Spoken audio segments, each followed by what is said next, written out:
From Europe's financial crisis to Russia's conflict with Ukraine, German Chancellor Angela Merkel has been a leader in international policy debates. Joining us now to help analyze what her leadership says about the state of Germany and how it understands its past. In Calgary, Alberta, Petra Dolata. She is Canada Research Chair in the History of Energy and a professor of history at the University of Calgary. In the nation's capital, Christian Leuprecht, Associate Dean of the Faculty of Arts at the Royal Military College of Canada and a professor of political studies at Queen's University. With us back here in studio, Randall Hansen, Canada Research Chair in Immigration and Governance and the Director of the Center for European, Russian and Eurasian Studies at the U of T's Munk School of Global Affairs, and Harold Bettelt, Canada Research Chair in Innovation and Governance and a professor of political science at the University of Toronto. And I'm sorry, having read all of your titles, we have no more time left to discuss Germany. No, let's see if we can get to this. Hello, everybody. Guten Abend, willkommen. We're going to talk Germany tonight, and in particular, the particular interest that journalists in the English-speaking world seem to have with the German Chancellor. And Sheldon, let's bring these up. Get comfortable, everybody. This is going to take a bit here. Here's The Economist from last fall, devoting their front cover to Chancellor Merkel. And then let's move on. Here's Canada's own Maclean's magazine now, where she's on the cover there as well. And then we all remember this after the Charlie Hebdo terrorist attack. This was in January of this year, and there she is prominent in that picture in the front row of international leaders with 100,000 other people in the streets of Paris. And then the Globe and Mail recently followed that up with this. And let's bring this up. This is from Joanna Slater in the Globe earlier last month, rather. The Chancellor's growing prominence is a reflection of Germany's changing role on the world stage. The country is now unquestionably, albeit reluctantly, the leading power in Europe. For now, at least, Germans appear proud of Ms. Merkel's dogged pursuit of her policy aims. Okay, let's get into this. Petra, to you first. Why do you think the German Chancellor seems to be the English-speaking world's fancy right now? I think there are a couple of reasons. One of them, she's a very un-German leader, if you will, compared to a lot of those who've gone before her, not only because she is a woman, but also her leadership style has been, termed as very sort of analytical. And so I think there are a couple of things that are surprising. Then don't forget, she's been in power for almost 10 years now. And Germany is doing comparatively well. So I think it's also an outside view where you have problems in the UK or in the United States, and you wonder what has Merkel done right to be so successful. And this is where some of the interest comes from. Christian, what would you add to that? Well, I think she's a bit of a phenomenon within Germany. I mean, Germany, as Peter pointed out, a conservative society where there's challenges with women in senior leadership positions on boards and whatnot. And here's a woman who, in many ways, has been quite ruthless in working her way up to the top of to the chancellery. She's the longest-serving leader now, along with Stephen Harper, if you want, within the G7. So she brings a lot of experience, and she seems to have a very interesting leadership style in the sense that she seems to sit on the sidelines and then lets other people have their bun fights. And then she comes in and she seems to come in and sort things out. And this is what gives her that nickname as Mom, Mutti, that Germans often refer to her as. But this is also, I think, a name that she has earned within European politics as the person who comes in and says, this is how we're going to end up doing things, while at the same time trying to find compromise, but providing very strong leadership. Randall, why do you think the English-speaking world is so fascinated with her? Well, I think some of the points have been covered. It's partly a function of German power, but it's also a function of other countries' weakness. So France is going through a very difficult position at the moment, and David Cameron has really disengaged from Europe. Whatever you thought of Margaret Thatcher, she was no Europhile, but she fought for her vision of Europe, whereas the British really just pulled out. And that's created a space for Merkel. There's really no one else in Europe of her stature. Harold. Well, I think one of her qualities has been that she's been able to talk to the left-leaning and the right-leaning party members, and surprisingly, she has a much stronger support than her own party in Germany. So people that were very skeptical about her approach, but somebody not being well known, being really put into this position very much by her predecessor or pre-predecessor, Kohl, somebody who I think, had a careful approach in the first years, somebody who tries to connect. So people like this quality in her, and I think she's now in a position where she thinks that she wants to solve larger problems. She came to North America also as a signal from other European leaders as well, like Hollande, that Europe is possible to solve the problem in Eastern Europe, in Ukraine, by itself, and Europe doesn't want to have more weapons in Ukraine. Petra, it's obvious she is the first female chancellor, but what is less obvious, or perhaps what people may not also realize, is she's the first East German to be chancellor. And I wonder how significant you think that is.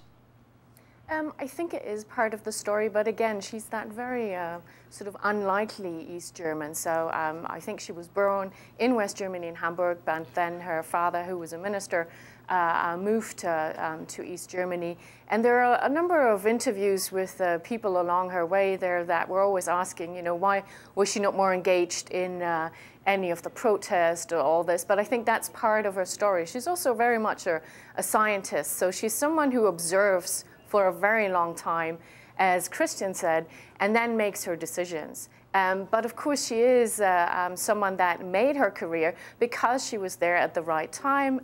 Someone was needed there. She was first with de Maizière, who was the last sort of outgoing prime minister, if you will, of the GDR. So I think that's the interesting thing, and this is why we're so fascinated by her career, from becoming, you know, from Kohl's Mädchen, as he called her, his girl, you know, someone he could sort of manipulate, to someone who then turned against Kohl and now is, you know, the Mutti of the Nation, as Christian said. Well, that's an interesting journey, Christian, because to go from somebody, she wasn't the mother when she was, you know, performing regicide, if you like, on her former leader, Chancellor Kohl. Can you fill in some of the blanks on that? How did she manage to go from somebody who was apparently tough enough to knock off a chancellor of historic proportions, and size actually as well, to somebody who now people think of as their mother? Yeah, I think of this in very Canadian ways, as a matter of fact. So often we have had prime ministers who come from Quebec, and this has been a very important force in keeping this country together. And Germany, of course, after reunification, ironically, was actually quite divided, and in many ways continues to be a very divided country. If you look at the different voting predispositions, for instance, some of the political values that people hold in the two parts of the country, and it really, I think, took a leader from the East that really felt after reunification, I think in many ways somewhat alienated, somewhat paternalistic, treated paternalistically by the West, a leader from the East to bring these two Germanys together under a much more pluralistic framework, where you now have much more sort of a right-wing and left-wing sort of extremes on political spectrum represented politically that weren't there before. But I think that's also what makes her such a skillful political leader within Europe. Of course, the European Union, an exceptionally diverse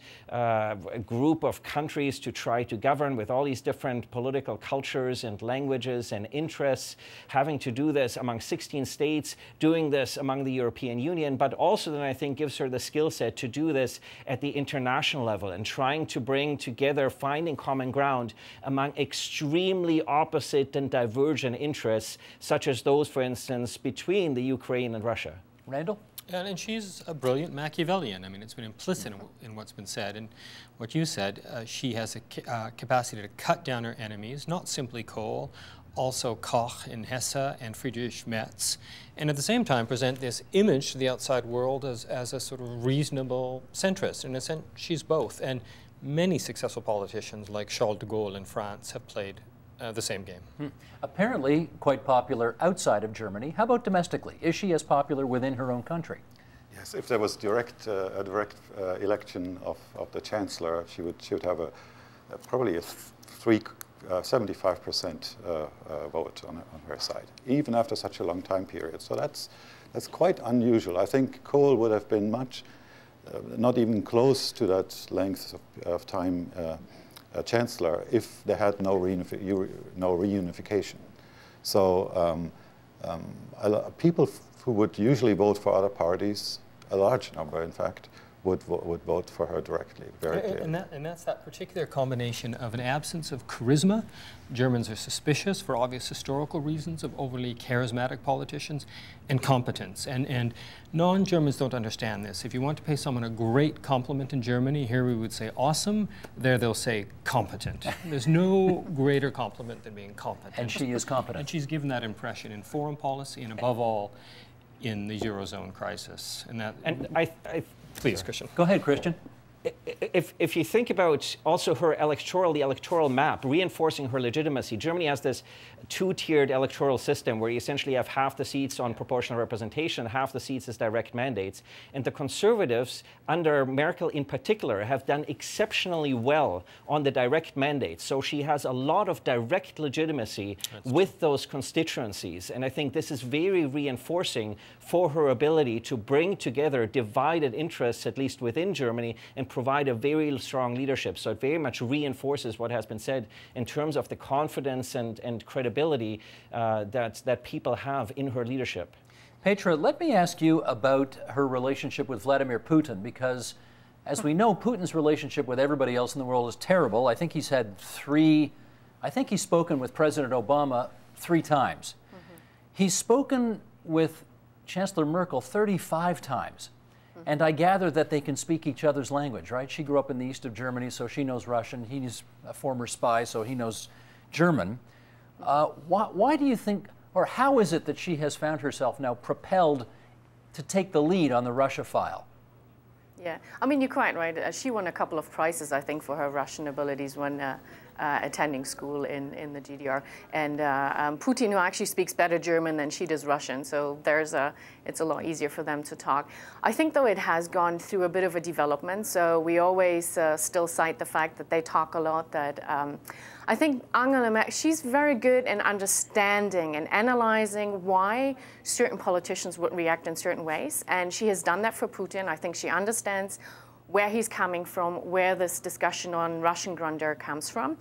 But there has been a change, it seems, that until very recently, she was very understanding and would still meet him. But she has used some very strong words recently, claiming that, Putin is the aggressor.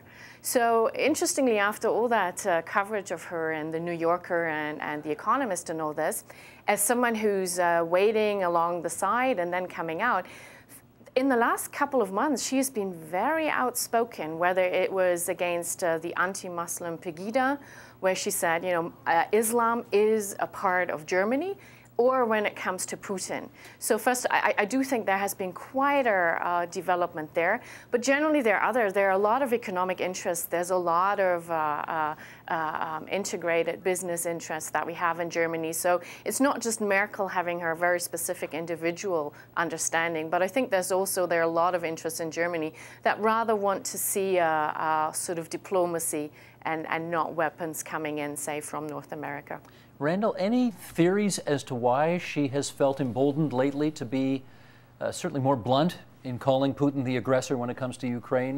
The language is a little harsher, a little tougher these days, anyway. Well, I mean, I think it's 2 things. It's partly the way Putin has behaved, in the sense that he's been so thoroughly unreasonable and violated any reasonable norm of international law or indeed morality. So at a certain point, you got to tell it like it is. Enough is enough. Also, I think Merkel, on the one hand, can be quite cynical. On the other, I think she does have a couple of deep commitments. One is to the state of Israel and Germany's obligation to the Jews. The second, growing up in the East, is to put it simply, individual liberty, freedom against an intrusive state. So I think it's fair to say that she has normative commitments that are informing her position here. Just that you mentioned Israel. I know it was the case. Maybe you can tell me if it's still the case. Reparations for the Holocaust. Does Germany still pay Israel reparations for the Holocaust? My colleagues can correct me on this. Adenauer negotiated for the state of Israel a large package in the early 1950s. That was that in terms of reparations. Germany gives a huge amount of aid to Israel, and individual Jews, as Jews, may get reparations for ill treatment. Okay. Let's I mean, Christian, this is admittedly a bit of a speculative question, but let's try it anyway, since it was referenced earlier in our discussion here. If Helmut Kohl were still there, ... So let's fill in that ... If Helmut Kohl, or if somebody else, if there were another German chancellor and not her, in the chair right now, all of what's happening in Europe, the leadership that Germany has taken, can you imagine that it would be as effective as it has been clearly under Merkel?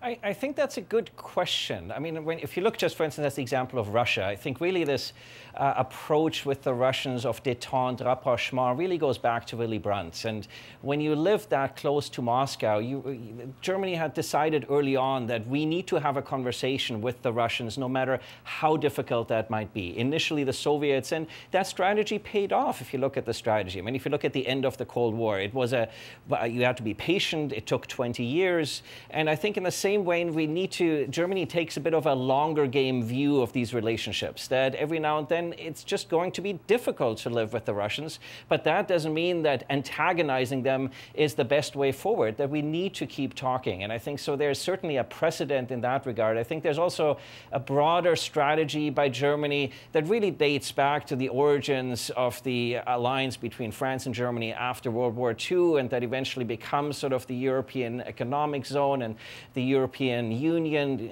the European Community, this sort of effort to try to bind countries together, to bind them together in particular through economic interests. And those economic interests transcend, of course, the boundaries of Europe. So this effort of Germany to reach into Russia, to have extensive business ties with Russia, are not just accidental. They are quite intentional efforts to bring people together, to make them interdependent, and as a result, to reduce the chances for antagonism, because it forces everybody to play together. And we see that the impact that the sanctions and that effectively decoupling Russia from the European and from the global economy through sanctions is having, in combination with the dropping oil price. And so I do think there is a lot of continuity in German strategy here, irrespective of who the leader might be. But I think the Merkel personality, I mean, look at Merkel when she meets with Putin, even at international meetings. There's this stare of almost death in her eyes. And there's this famous initial meeting where she has a phobia of dogs, and Putin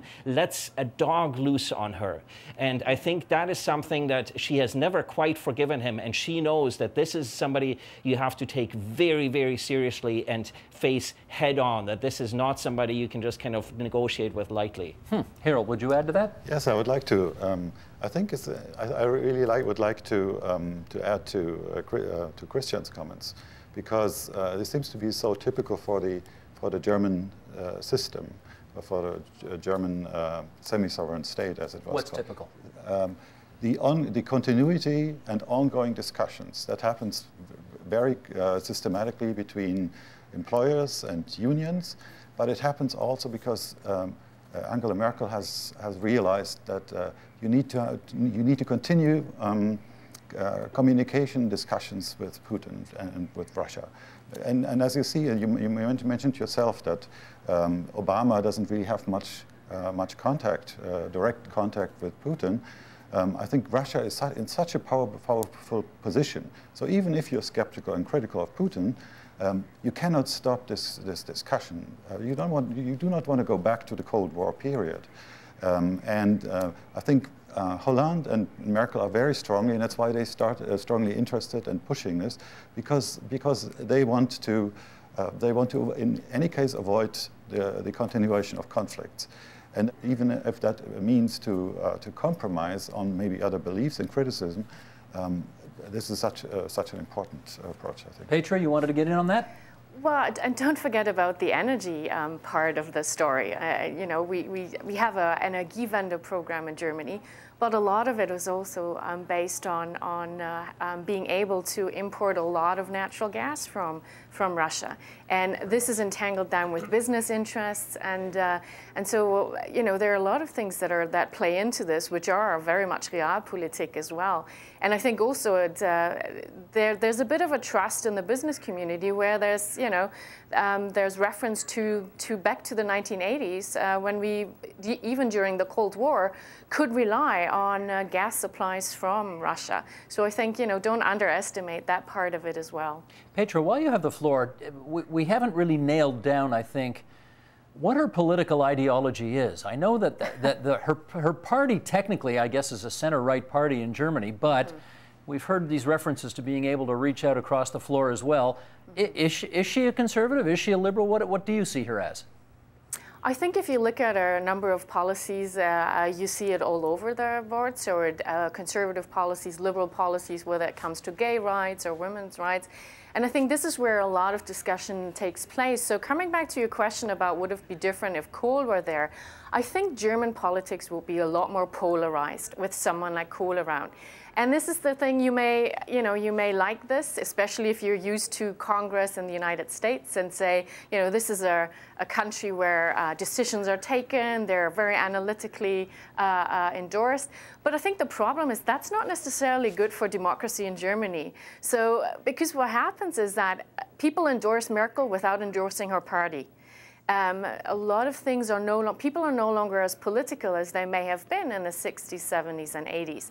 And so you understand why some people make the historical comparison very silently, though, to Adenauer, where Germans were quite happy with the way that he, as a statesman, represented Germany in the world. And it somehow seems to be the same case with Merkel.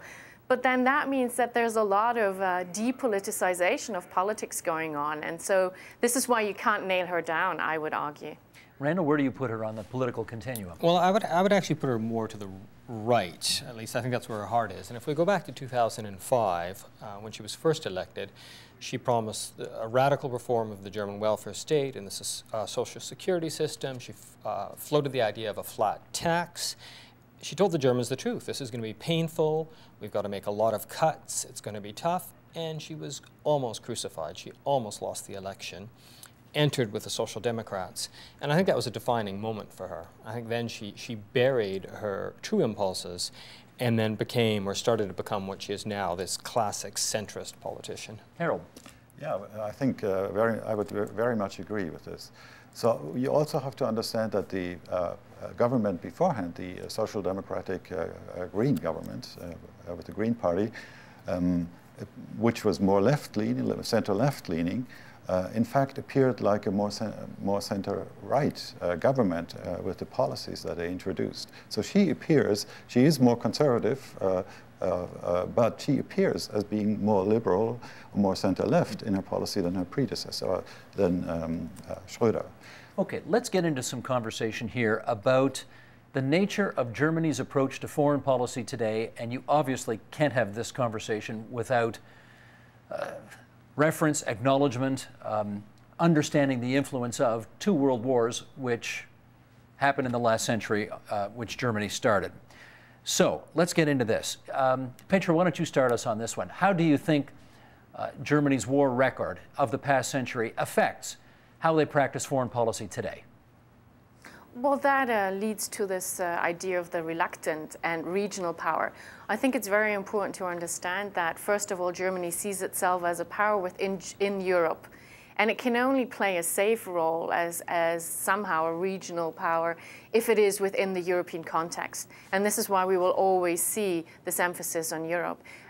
Secondly, there's always these lessons learned from the involvement in two world wars, and this is this idea of never again war and then never again totalitarianism. And that explains the difficulty of any kind of, for example, out-of-area involvement within NATO, and this idea that German is pacifist, which is, it's a lot more complex than that. So I think history is something that also everyone who lives and grows up in Germany, it becomes part of your socialization. So there is always this hesitancy if someone sees Germany as becoming too big. We very much sort of inherited this and sort of made it part of our daily reflection. There might be changes going on. So this whole idea about, getting out the German flags during our World Soccer Cup final, or these kind of things. But generally, I think in terms of foreign policy elites, you always try to balance out these very different ideas. And then in terms of military capabilities, we are nothing compared to many others that would claim to have a regional or even a global role. When you talk about Germany, you keep saying we. How come? Because I am German. You're a Canada Research Chair, though. Yes. This is, this is globalization. There you go. And yes. And it's a beautiful thing. Christian, why don't you pick up on that and give us yours? Actually, you know what I want to pick up on, and Petra just mentioned it. When Germany won the World Cup, I'm not sure we have seen German flags being flown in the streets of Berlin and, of course, every city around the country in that way in 70 years. What do you think that signaled? Well, I actually think that goes back to the World Cup that Germany itself hosted, where all of a sudden you could see people actually driving around with the German flag on their cars in the way sort of people do here when their local hockey teams make the Stanley Cup finals or so during playoffs. And I think so there has been a real, I think, generational change and a sea change in terms of that there is something about Germany that Germans can actually be proud of. And so the way I sort of encapsulate this is we spent the first 50 years of the 20th century trying to push the Germans back to their borders. We spent the next 50 years trying to keep them there. And now we're a little bit surprised that the Germans don't really want to go anywhere. And those second 50 years are really important because it became sort of the check-writing foreign policy. Whenever there was something to be paid for, the Germans would write the check, but they would let others do much of the heavy lifting. And so now Germany finds itself thrust into sort of this I think sort of resurgent sort of identity that Germany doesn't quite know what to do with. But at the same time, if you look what they're doing, there's a clear sense of that military solutions are not going to be first and foremost on the agenda. Look, Germany has reduced its tank fleet from 3,500 at the end of the Cold War to, by the time the Bundeswehr is done with its restructuring, to 225 tanks. This does not look like a country that's about to go massively on the global offensive. And so it suggests that there is going to be some international security, collective security heavy lifting, but that Germany, that military force will be a supporting role in that, and that we need to find diplomatic solutions to these problems. And I think this is in many ways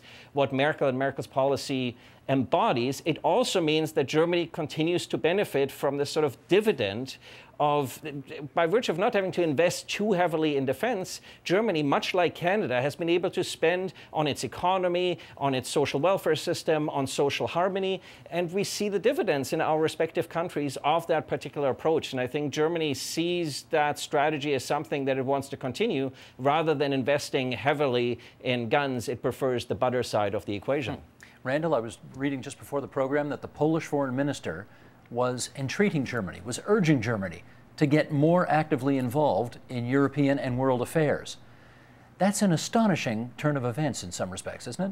Oh yeah, it absolutely is. I mean, it's partly the product of 50, 70 years of what the Germans call Vergangenheitsbewältigung, or coming to terms with the past, and it's evidence of its success. And one can be critical of this or that, but most people agree that no country has so thoroughly examined, learned about, incorporated its history as Germany. Think of the Holocaust Memorial right next to the Brandenburg Gate.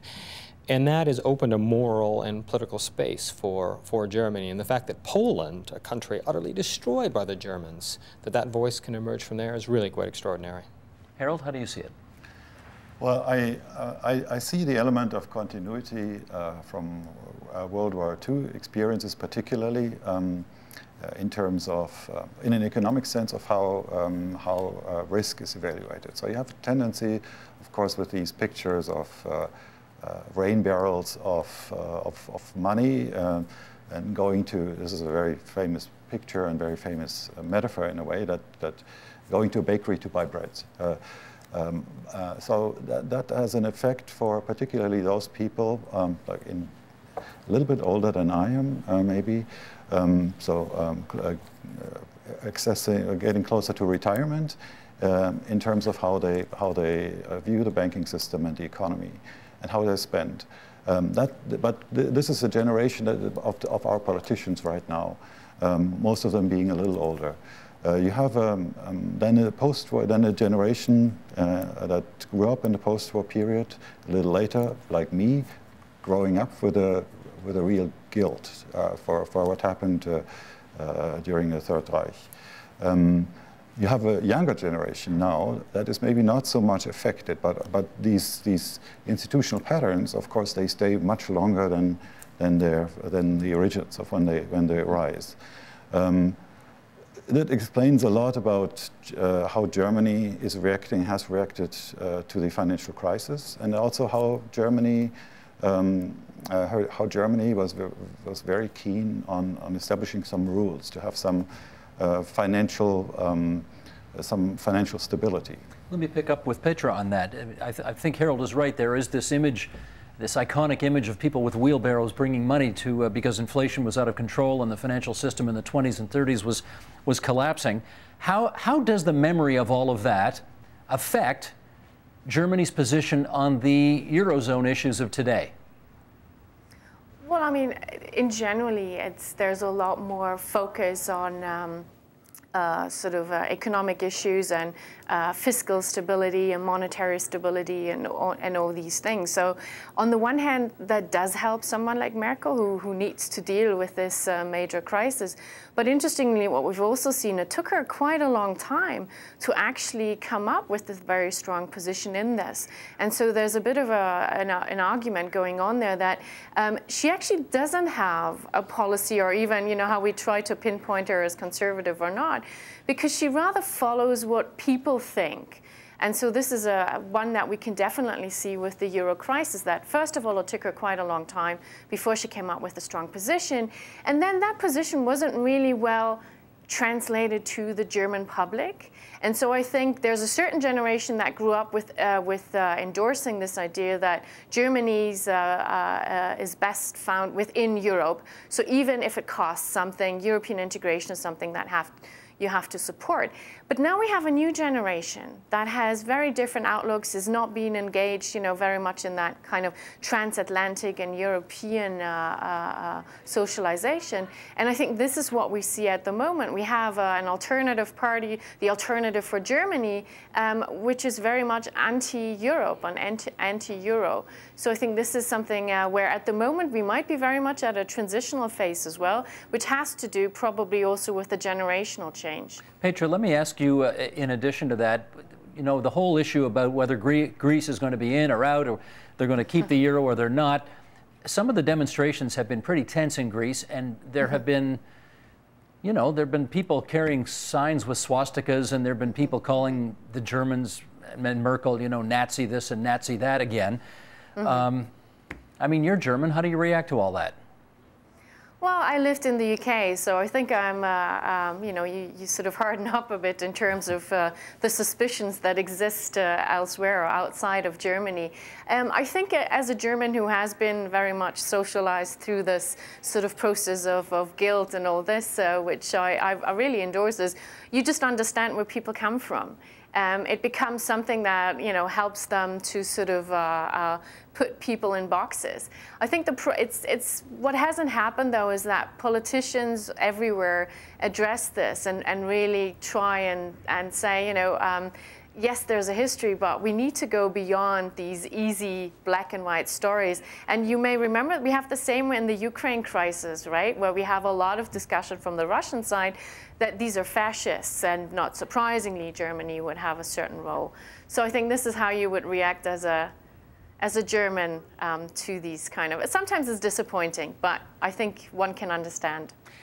I want to take us from far along history to a little more recent history. Here's a piece from The Economist in 1999 called The Sick Man of Europe. The social market economy devised in Germany after the Second World War, with its careful blend of market capitalism, strong labor protection, and a generous welfare state, served the country well for several decades. But it is now coming under pressure as never before. As economic growth stalls yet again, the country is being branded the sick man, or even the Japan, of Europe.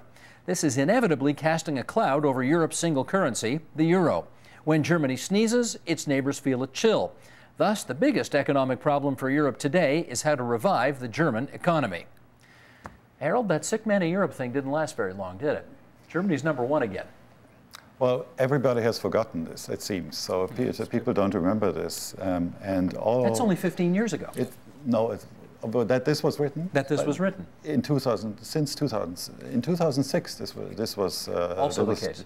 This was still the case, and all our colleagues in political science and other fields and observers were quite convinced that this German model was not sustainable and could not be reproduced and as successful.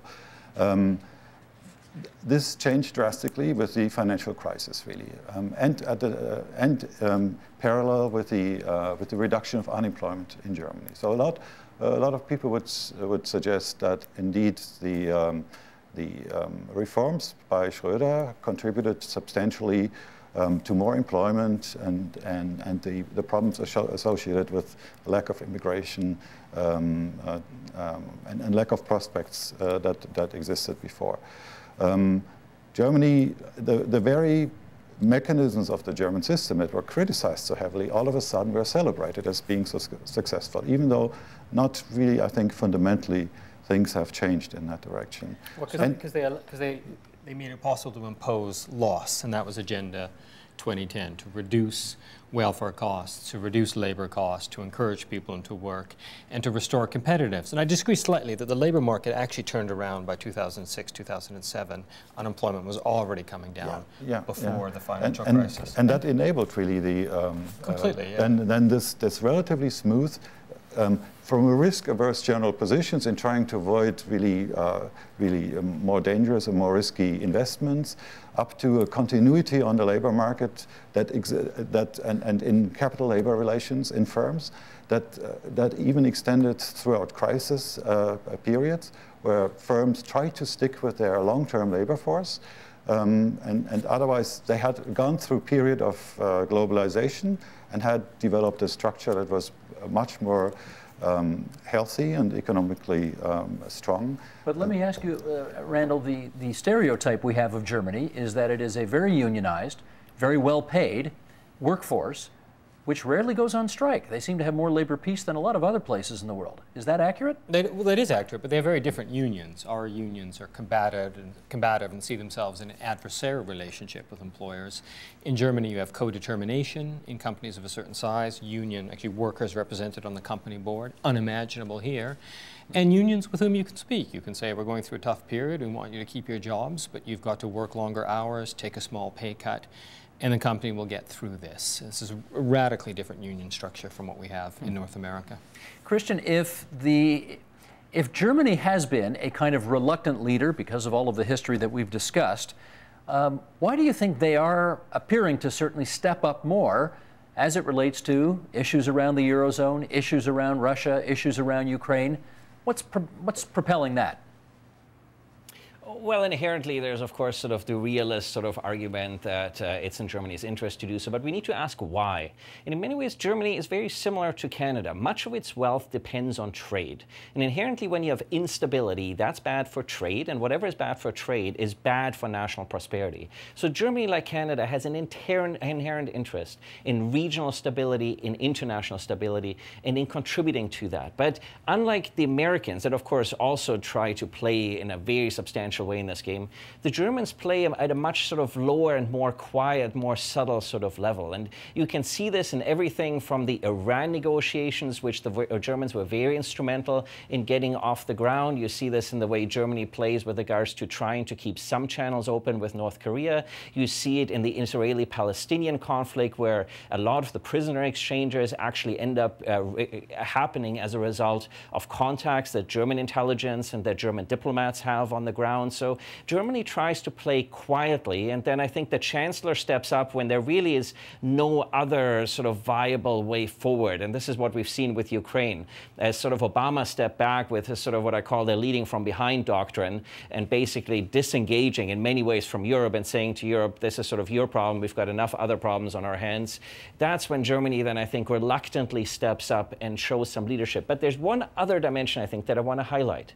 That there's something strongly, I think, in the German psyche about rules. It is sort of, in some ways, the birth of the rule of law state, the Rechtsstaat. It is the country that, as you've pointed out repeatedly, that profoundly violated all international moral norms when it comes to behavior in a collective community. And I think there's a strong sense within Germany and among Germans that you need to play by the rules, and where there are no rules, we have to establish a basic rule set of how we're going to live together. And this sense of collectivism, I think, does extend internationally. When you then compound that with a small c sense of conservatism, of a sense of obligation towards those who are less fortunate, and that the more wealthy, the perhaps more powerful partner has an obligation to step up to help make lives better for these individuals, then I think you can see a bit of a rationale in how Germany is now stepping forward on the international stage. About 10 minutes to go here, and Petra, let me bring you back to Chancellor Merkel, and I want to get your view on this. You know, they say, or I guess the conventional wisdom is, that almost every German chancellor has had some major singular achievement that the history books will talk about, whether it's Helmut Kohl's leading reunification, Adenauer, Schmidt, Brandt. I mean, they've all got something they can hang their hat on. They're not saying it about Merkel yet. There's no grand singular achievement yet, they say. Is that true?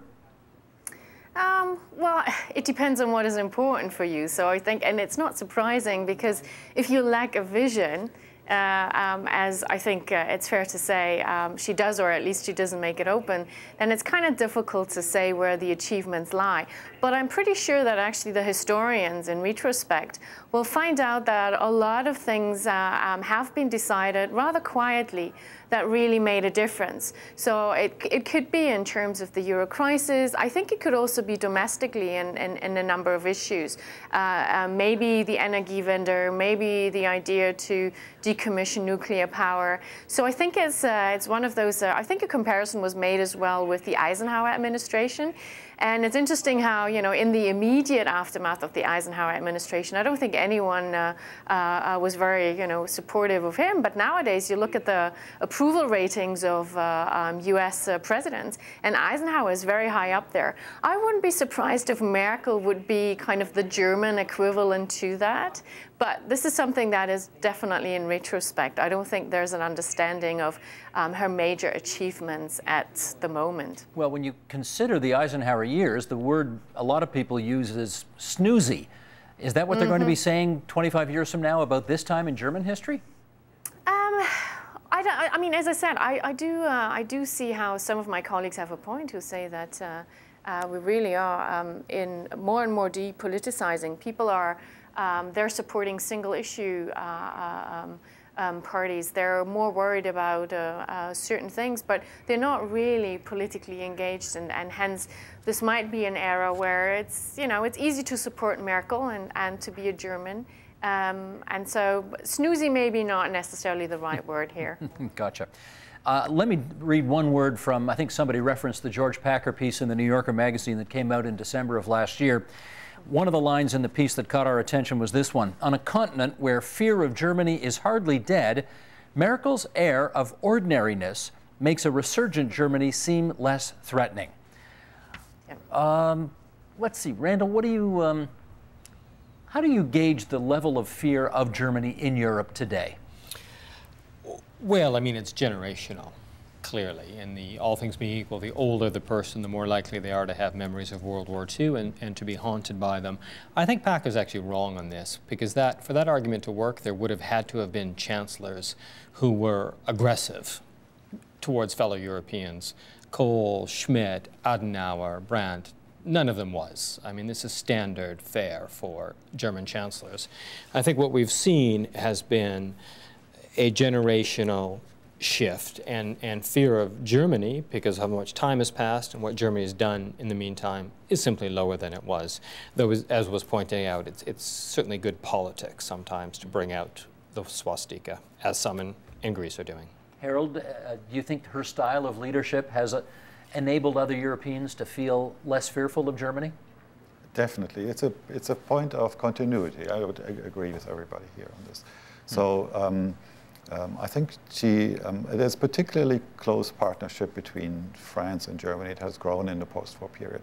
And that's really quite astonishing when you think about the last several hundred years.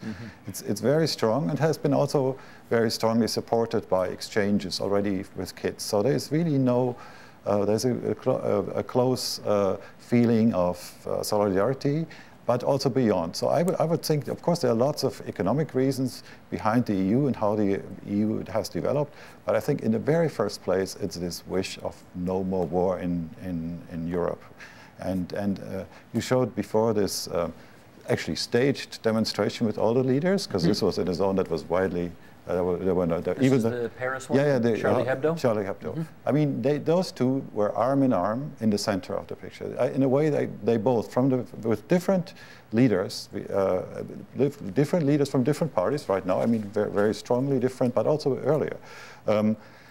This feeling that France and Germany need to be stabilizing forces in Europe, but not in any threatening way. So, and they have made very strongly this this attempt to involve and make Europe bigger. So a lot of this has really started from the initiatives of these countries. And I think Europeans understand this.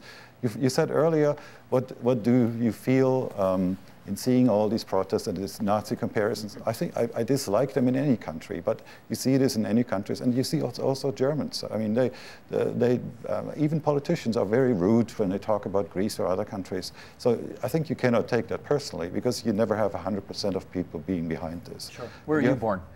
Also in Germany. No, where though? What city? Nobody would know. So let's say not.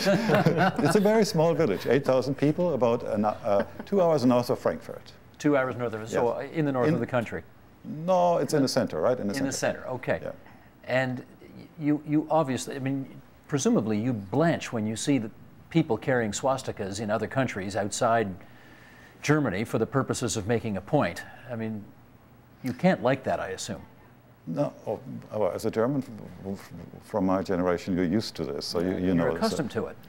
Yeah, very much so. But the thing is, really, what we're seeing in Greece is, of course, a humanitarian crisis. I mean, people are really suffering. Those people that are at the lower end in incomes or don't have much income, they have lost 20% of income on top of this in the last years. Let me pick up on that. I'm going to go to Christian on this one, and you're going to help me pronounce this movement properly. Is it Pegida? Is that how they say it? Pegida. Pegida. Yeah. Okay, this is the movement which is protesting what it sees as an increasing Islamicization of Germany. They had a protest, I guess, a couple of months ago in Dresden. 25,000 people showed up. The Chancellor said, all too often their hearts are cold and nurse prejudices or even hatred, which is, again, given what we've been saying about the Chancellor, it's a fairly tough thing to say. Do you think, Christian, that in spite of all of what it's done to combat its racist past, that Germany still has a significant problem with prejudice? Well, I actually think Germany has very aggressive laws for people who, for instance, associate with Nazi symbols, Nazism, much more aggressive than we do here, for instance, in Canada. So in that sense, that's a long tradition within Germany. But I think there's also something, perhaps something somewhat positive. There's a silver lining in all this, which is that for, I think, a long time, there was sort of a political consensus in Germany that there's certain ideas that are acceptable and everything else is out of the political forum. And what we see is a much broader political discussion within Europe. And what that discussion does is, by having these forces come to the fore, it shows just how at the margins of political discourse these individuals are, and just how much they are not supported by the majority of at least Germans in this particular case. And I think this is particularly telling, that Germany is a country that, in terms of social harmony, works pretty well compared to some of its neighbors, and the efforts to try to bind people together. So this is not to say that Germany doesn't have a whole litany of problems with regards to social integration of immigrants and whatnot, but by and large, as a country, I think it works. For a country as diverse as Germany, it works quite well. And I think this is also, again, attributable to this sort of, in all this sea of change and instability, here's Merkel at the helm of the steady ship of state, trying to make sure that there are no too big perturbations, and trying to find a way to make sure that everybody comes together and we find a common way forward. Christian, forgive me for jumping in here. We're down to a couple of minutes and everybody wants to get in on this, on what you just said. Randall, go ahead. Well, firstly, two things. Partly, Pediga was a problem of Dresden and Dresden alone, which has a very clear regional problem with the far right.